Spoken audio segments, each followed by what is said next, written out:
Ora boas, sejam bem-vindos a mais um vídeo de aconselhamento filosófico, de consultoria filosófica. Aproveito para dar a sugestão para subscreverem o canal, para acompanharem o meu trabalho, para verem o resto dos vídeos e irem acompanhando tudo aquilo que vai surgindo. Podem clicar lá no sininho, em cima, na zona de colocar para subscrever. Assim, sempre que eu, que eu partilhar um vídeo, sempre que eu publicar um vídeo, vocês já receberão um sinal. E o tema que eu escolhi para hoje é as ilusões e a meditação. E este vídeo, ocorreu-me fazer este vídeo por causa de uma pessoa que eu estou a acompanhar, a tentar ajudar, de forma mais formal ou de forma mais informal, e que ela uma vez saiu-se com uma frase que eu acho que foi das frases mais pertinentes, das frases das mais inteligentes e das mais profundas e das que mais simbolizam ou das que simbolizam mais aquilo que acontece com milhares, com milhões de pessoas sempre que se aborda a questão da meditação, sempre que se toca no assunto de meditação. E até relativamente aos problemas que elas vivem e além de viverem com uma data de problemas, estarem com uma data de problemas em vários níveis ou em vários sentidos, ou até problemas de saúde psicossomáticos, que há problemas de saúde que são basicamente psicossomáticos, nem sequer se fala em vírus ou bactérias, fala-se mesmo em problemas psicossomáticos causados pelo stress e não só. E, e saiu-se com uma frase que me pôs eu assim, fogo, espera lá. Saiu daqui uma frase, saiu daqui uma epifania que foi das melhores coisas assim, que eu vi naquela altura, que foi: eu às vezes ainda acho que estou acima da meditação. Eu às vezes ainda acho que estou acima da meditação. Uma pessoa cheia de problemas de saúde, alguns deles causados com uma forma estressante de viver a vida, com uma profunda solidão, com uma profunda falta de autoconhecimento, com uma profunda falta de autoestima, e a pessoa nunca medita, nem sequer um bocadinho, nem sequer uma meditação guiada, nada, porque nem é bem meditação guiada é, pronto, é o que é, para começar é importante. É importante fazer alguma coisa para começar. E, e saiu-se com uma. Eu nem sequer tinha perguntado, nem sequer perguntei se andava a meditar ou não, se tem meditado. Mas a pessoa na conversa saiu. Eu às vezes ainda acho que estou acima da meditação. Porque ela que estava a puxar o assunto até dos livros que anda a ler e todo esse tipo de coisas. E teve ali um ponto, assim, eu senti um momento de humildade em que a pessoa admitiu que às vezes a pessoa acha, às vezes pode haver uma, sem julgamento nem moralismo, pode haver uma certa arrogância no sentido da pessoa achar que está acima de muita coisa. Não só achar que está acima dos outros, que não precisa de percorrer determinados caminhos para chegar a determinados fins. Que às vezes há aquela questão de o tempo tudo cura. E o tempo tudo cura tem de ser enquadrado dentro de determinada sabedoria. Porque o tempo por si só, ele é uma condição de possibilidade, ele é algo neutro. O tempo por si só não cura nada. O tempo dá a possibilidade de uma pessoa se ir curando. Por exemplo, se uma pessoa tem um luto para fazer, que implica uma pessoa ter de chorar, ter de pôr para fora tudo aquilo que sente, não importa o tempo que passe, se uma pessoa não fizer o luto, se uma pessoa não der atenção às suas emoções, se uma pessoa não puser para fora as suas emoções. O tempo é a condição de possibilidade para uma pessoa fazer o luto. O tempo não é o luto em si. Quanto mais tempo passar, mais luto a pessoa fez. Não, há pessoas que passam anos seguidos e não fizeram luto nenhum. De algum problema, de alguma perda, de alguma separação, seja o que for. Portanto, o tempo é uma condição de possibilidade. E as pessoas ainda acham, muitas vezes, que estão acima de muitas coisas. Nomeadamente da meditação. Cada vez há menos, cada vez fala mais em meditação. A meditação abre portas para muitas coisas. Eu vejo às vezes as pessoas a falarem em determinados perímetros da meditação, como se a única coisa que importasse fosse a paz interior, e há uma coisa fundamental, não é para. Mas a meditação serve para abrir mil e uma portas. É importante a pessoa estudar as várias vertentes da meditação, as várias meditações que existem, as várias formas de meditar. Também há a meditação com os olhos abertos. Há várias coisas. A meditação é um universo autêntico. E as pessoas nem imaginam. É importante estudar mesmo esse universo enorme que é a meditação. Mas as pessoas ainda vivem com a ilusão A meditação é uma coisa para os monges do Tibete, é uma coisa para os ermitas tibetanos, é uma coisa para os ermitas que se afastam. A meditação não é para pessoas aqui da sociedade ocidental, entre aspas. A meditação é mais uma coisa oriental, deve ficar por lá. E é tudo muito. É uma ilusão enorme. As pessoas vivem muitas vezes uma escravidão relativamente a conceitos, arquétipos socioculturais, escravidão da cultura. As pessoas incorporam e imitam, tipo macaquinhos de imitação, tudo aquilo que aprendem, toda aquela educação imposta. E as pessoas não imaginam, as pessoas sofrem por causa disso e não imaginam que a meditação é a condição de possibilidade para se libertarem disso. A meditação, quando os grandes mestres diziam falavam acerca da meditação e da questão de esvaziar a mente, esvaziar a mente não é deixar de pensar. Esvaziar a mente serve para ajudar uma pessoa a libertar-se de todo o lixo sociocultural que recebeu e que a está a pôr doente e que está a fazer com que viva uma vida de escravo. Sem-se a perceber. A meditação ela é muito mais intelectual, muito mais consciencial, muito mais emocional do que as pessoas imaginam. A meditação abre portas para mil e uma coisas. E se eu já falei, e estou a ver qual a relação entre a autoestima e a liberdade intelectual, e se forem ver esse vídeo, que eu fiz um vídeo a falar acerca disso, a relação que existe entre autoestima, autoconsciência, solidão, liberdade intelectual, elas têm uma relação profunda.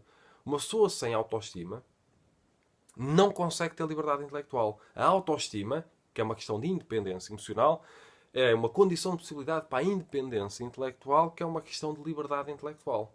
Portanto, se para trabalhar a autoestima é preciso um processo de autoconsciência, de interiorização, e a própria solidão tem a ver com um vazio interior, porque a pessoa está fora de si, isto não está a ocupar o seu espaço, a sua intrinsequidade, entre aspas.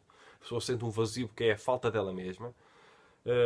Claro que isto aqui é muito teorético, a pessoa precisa de pôr em prática para compreender de que forma é que funciona determinadas práticas que resolvem mesmo esta questão da solidão, do vazio interior, vazio existencial, vazio da alma. Se as pessoas começarem a compreender a relação que existe entre liberdade intelectual, autoestima, autoconsciência, a solidão e a meditação, as pessoas começarão a compreender que a meditação ela não é uma coisa apenas de vamos parar a mente, vamos deixar de pensar e depois a pessoa fica em esforço a tentar deixar de pensar, mas não é suposto estar em esforço quando se está a meditar, a não ser que seja o esforço para entrar num estado meditativo, como é uma situação desconfortável que a pessoa não está habituada, muitas vezes ao início. A pessoa tem que fazer um esforço, mas não é o esforço no sentido de entrar em tensão, é um esforço para estar ali, para não ir fazer outra coisa qualquer. É um esforço para lidar com o seu vazio interior, com a sua solidão, em vez de que o mais fácil é fugir. Então uma pessoa tem de fazer um esforço, tem de pôr um pé no desconforto, no desconhecido. Portanto, a palavra esforço pode ser usada de várias maneiras. A meditação não é apenas a questão eu paro de pensar e fico ali e não estou a pensar. E estou ali e não estou a pensar, portanto estou a meditar. Não é bem assim as coisas. A meditação serve para levar a um estado de consciência diferente. Um estado de autoconsciência. Serve para potenciar uma data de coisas. A meditação é muito mais intelectual do que as pessoas imaginam. Apesar de uma pessoa entrar num estado de consciência diferente. É uma intelectualidade diferente.